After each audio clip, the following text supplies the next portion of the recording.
Hello, hello, hello. Welcome back to Moments in Her Refuge.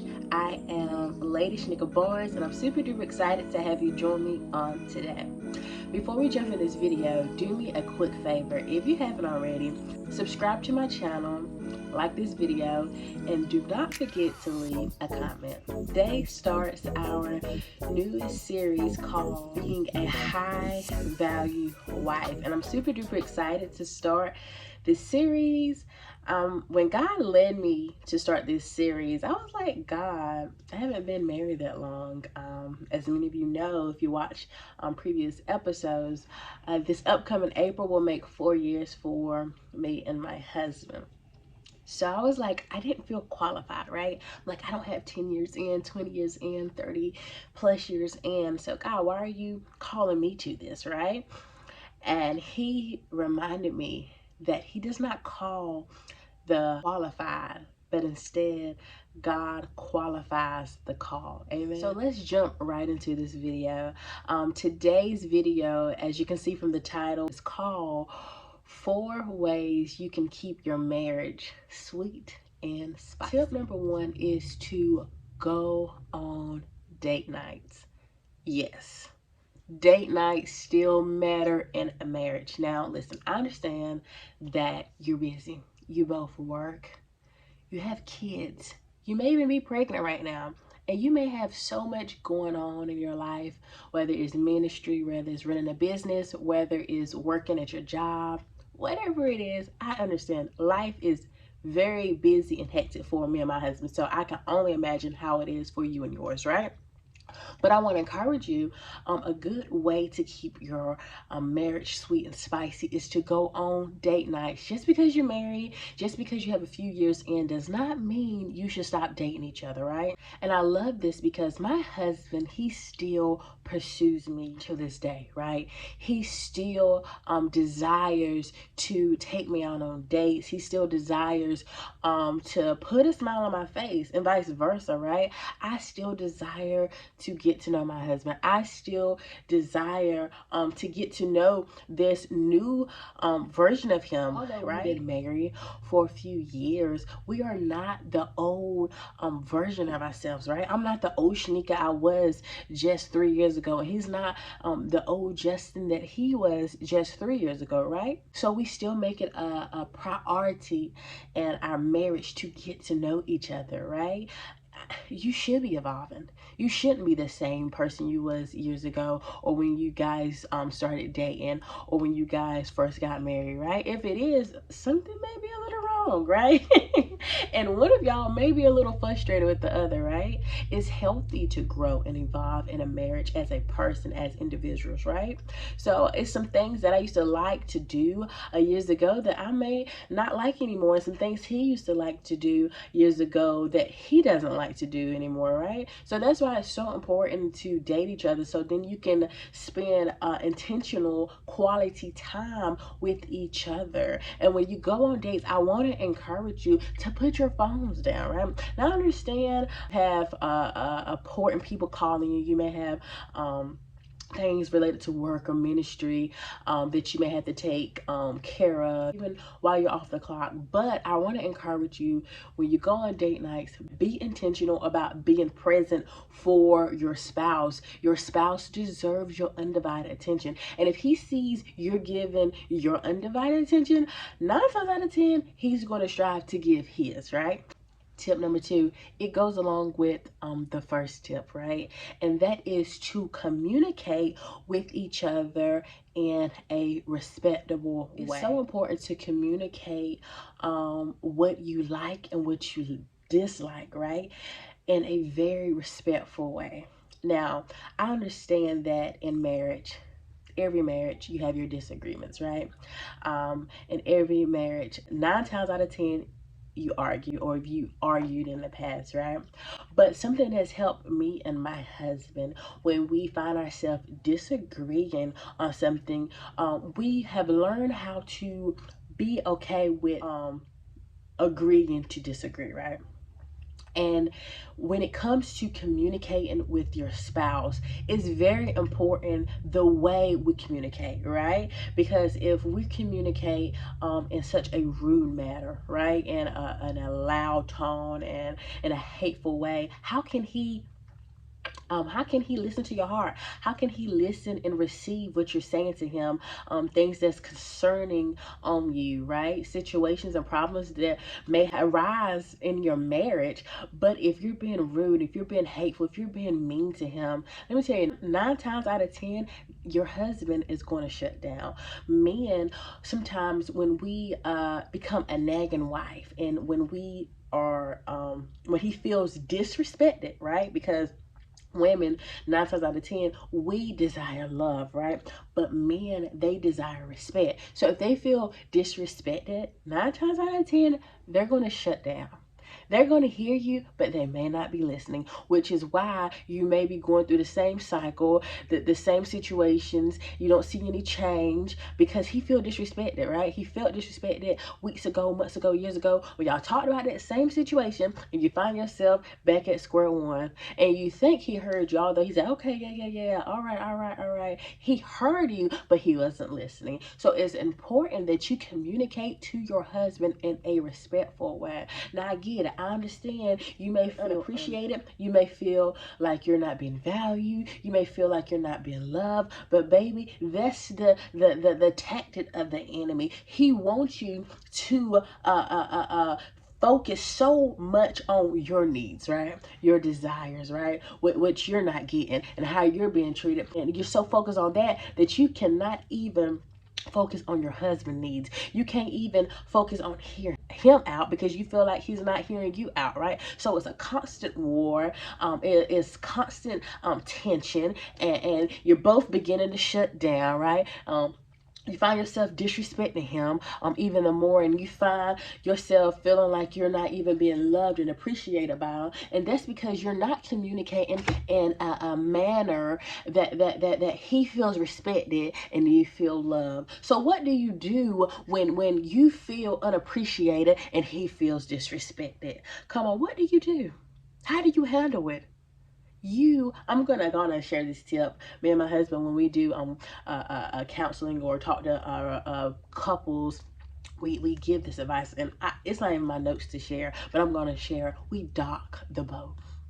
Come on, we dock the boat, because you can't be trying to go this way, and he's going this way, right? Because the boat, come on, it's gonna get rocky, it's gonna get shaky. Come on, you can't be trying to sail this way and he's trying to sail that way, because you're gonna find yourself about to fall out the ship. You gonna find this boat about to rock his way on the side, right? So you have to dock the ship and say, hey, listen. Now, it seemed like we're in two different directions. We're going in two different directions, right?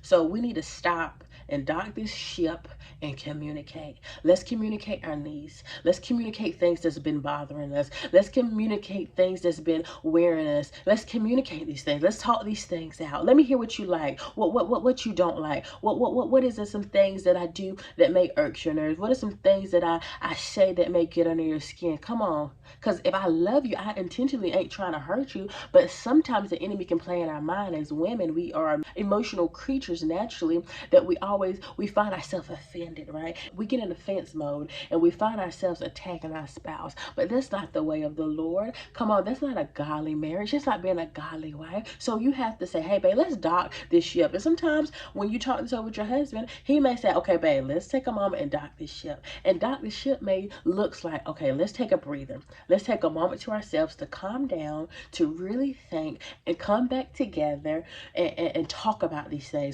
Let's communicate these things. Let's see what we can do and put in place to help us continue to sail in the same direction, because we're not going to be able to sail to our destination if we both trying to sail in different directions, right? Y'all, I'm going to talk more about that with my husband.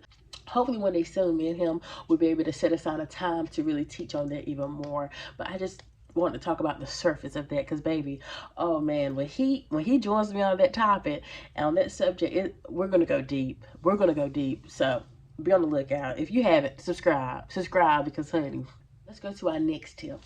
Tip number 3. when it comes to keeping your marriage sweet and spicy is to look good for your husband.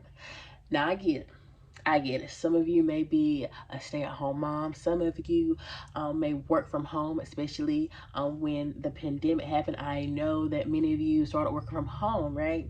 And I get it. I get it. I get it. I get it. You're tired. You're a mom. You worked all day.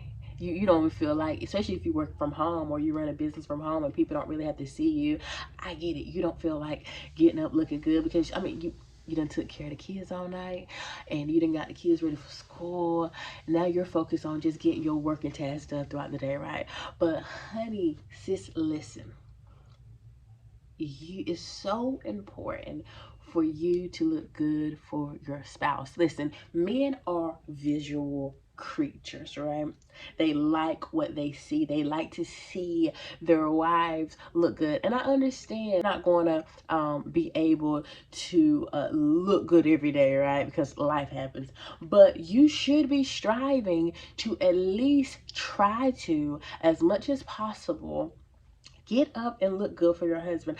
I know for me, now I'm not gonna lie, I don't sit here and wear makeup every day, right? I don't sit here and curl my hair straight, flat iron my hair every day, right? But I do try to at least look presentable to my husband. So I do get up, I make sure I shower, I make sure I'm smelling good, I make sure at least when he comes home from work, right? When he comes home from running the business all day, when he comes home, I want him to look at me and like what he see. I want him to see that, hey, oh, I ain't got my scarf on all day and I ain't in a regular t-shirt and sweats all day. You get what I'm saying? But at least I'm looking presentable when he's home, right? And when he walks through that door, yes. This is your wife, honey. This is the one you married a few years ago. Honey, I still got it. Even after our baby girl, I still got it. Even after the 3 kids you had, you still got it. Let him know you still got it, honey. Because he wants to see that his wife still got it. He wants to see his wife still looking beautiful, honey. Now, he's not going to expect you to look like your Sunday best or like you're going out on a date every day. But at least look presentable. At least get up, brush your teeth, wash your face. At least lotion your skin, your face, your body. At least smell good. If you want to put on makeup, put on makeup. If you don't, hey, you still beautiful without makeup. At least comb your hair, right? At least put some type of clothes on, even if it is a t-shirt. At least put some jeans or leggings on with it, right? Look presentable. Look presentable for your husband. He may not say it, and even if you ask him, he may act like, oh, it don't matter, babe, it don't matter. It matters. It matters. He desires for you to at least try to keep yourself up to the best of your ability. He understands that you're a busy mom. He understands that you're a busy wife, a business owner, a homemaker, whatever your title is, whatever you do throughout the week. He understands, but at least try to look good. That's a big important tip when it comes to keeping your marriage sweet. Fourth tip, oh my gosh, this is like a bonus tip, and I'm super excited to share this tip with you because I believe this tip is going to really bless some of you women on today, right? Be intentional about keeping the posture of a passionate woman, right? Of a passionate wife. And this goes along with tip number 3, the tip I just shared. This simply means your king deserves spice, which involves presentation. I'm gonna say that again. Your king deserves spice, which involves your presentation. Oftentimes, when we get married, we as women, we lose ourselves in the way we dress, and we lose ourselves in our disposition, right? And it's not always in the way you dress, sometimes in your character, right? Which is why you have to keep a passionate character. It's so easy for us to lose our disposition and our character.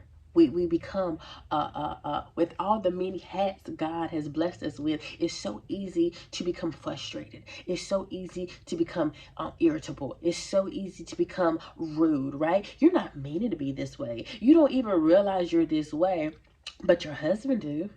Your husband sees that you have all these different tasks on your plate, and it's getting the best of you, right? So you start to lose your disposition in your character. You're not as passionate of a mom or a wife that you used to be. You're not as friendly and welcoming when he comes home as you used to be. You're not as loving and respectful as you used to be. And he understands you have a lot on your plate, but now you allow, I believe, unintentionally to get the best of you, to get the best of your attitude, to get the best of your character, to get the best of your disposition, to get the best of your words, right? So now you're sharp, now you're rude, now you're hateful, right? And I know some women who just got married, like, no, or some women who may be watching, you're not married yet, and you're like, oh, honey, trust me, I got this. I'm not gonna never be that way. Let me tell you, when life happens, you start doing some things and becoming, picking up mannerism that you may never even had before, right? Or you may even start picking up old mannerisms that you thought God delivered you from years ago, right? But when life happens,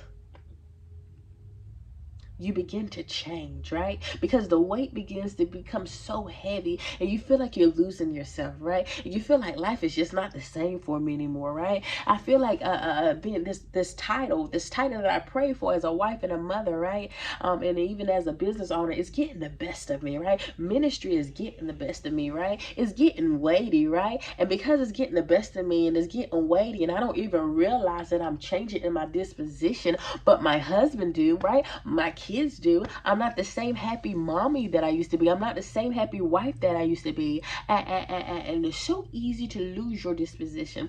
But I want you to pray this prayer. God, help me, Lord, to be intentional about keeping the posture of a passionate wife, of a passionate woman, of a passionate mother, of a passionate business owner, right? Help me, Lord, not to lose my disposition, especially when it comes to my character. You know, it's one thing when you lose yourself in dressing. Oh, that's kind of, for the most part, an easy fix for many of you, right? You can go in there and take a shower and get dressed up. But baby, what about when it comes to the inside of you, right? Because the inside is going to reflect the outside. And I promise you, if you pray that prayer and allow God to help you work on your disposition, it will save your marriage, save your relationship with those kids. It will save your relationship with your husband, right? Some of you are on the brink of divorce. Some of you have been thinking about separation. Some of you feel like this is just too much. I did not sign up for this. And I understand that man got some problems and some flaws and some issues. But baby, I didn't come to talk about him. I came to talk about you. Because today I want you to look at yourself in the mirror,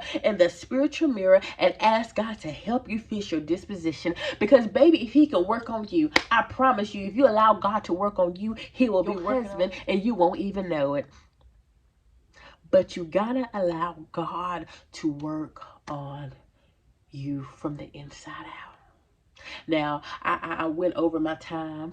I wanted to just stay down to 10 minutes. So good to me. So if you haven't, subscribe, because I plan on doing more episodes with this series of being a high value wife. Subscribe to this channel, like this video, share this video with a friend, with a sister, with an auntie, with maybe a cousin or your mom that needs to see this. Leave me a comment if this video blessed you. I'm so excited about expanding on these different series for married women and also the single woman series, right? If you haven't watched yet, go check out my last episode, right? God bless you. I love you. And I thank you for joining me on this journey in Moments in Her Refuge. Oh, and let me address this. I know last week I wasn't able to post a video, and that's because we had death in the family, right? My husband lost one of his spiritual mothers slash auntie, and on top of that, he was sick. And now this week, my baby girl, she has a very bad cold. Matter of fact, she's downstairs with her dad now, which is why I'm upstairs again filming, because I didn't want to disturb her during her nap time.